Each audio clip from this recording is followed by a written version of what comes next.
Good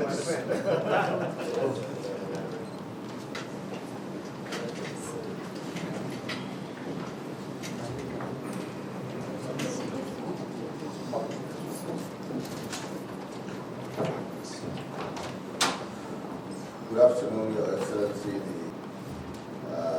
the Danish Minister for Development Cooperation and Global Climate Policy, Mr. Dan Jorgensen. And he's here on a very short working visit to discuss areas of cooperation with the Nigerian government. Without much ado, I think I'll ask the Danish. Without much ado, I think I'll ask the Danish. He's here on a very short working visit to discuss areas of cooperation with the Nigerian government. The delegation today includes by the Secretary. Yes. Sorry.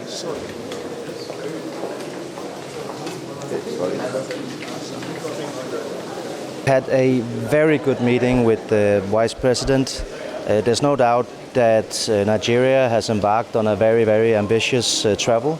The new administration has put forward some very bold and visionary plans for the future.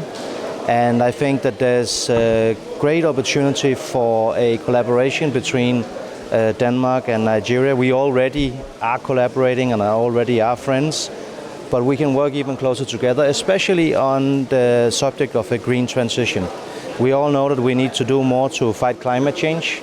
Certainly that's obvious in Africa, in Nigeria, where climate change is already evident, but it will be even more so in the future. And Denmark is a country with a lot of experience in doing exactly that. So we've changed our own energy system so that we're moving away from oil and gas and coal and instead using renewables and deploying energy efficiency measures.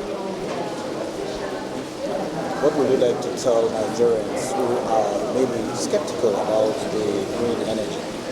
Well, I can say that when we started our energy transition in Denmark, we did not do it because of climate change or even the environment, because that was back in the 1970s. It wasn't on the agenda then.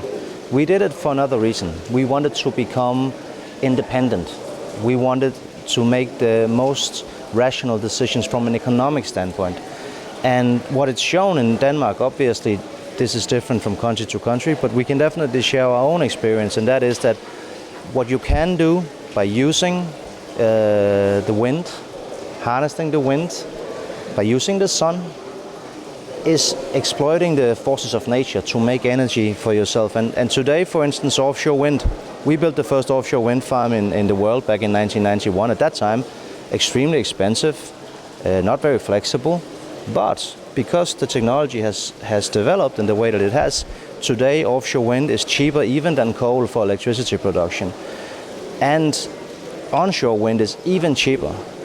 Solar energy, of course, I would imagine you have a huge potential for that here in Nigeria. It's also very, very cheap and very reliable. So I would say that we need to do this for the climate, yes, but even if there had been no such thing as climate change, still this would be the sensible thing to do for economic reasons, and to make sure that as many people as possible have access to clean, affordable energy. Because in my opinion, it's a human right that you can have electricity and energy in your home. Your full name and designation, just for the records, so we don't miss it. Your full name and designation. My name is Dan Jorgensen. I am Minister for Development Cooperation and Global Climate Policy from Denmark. Thank you.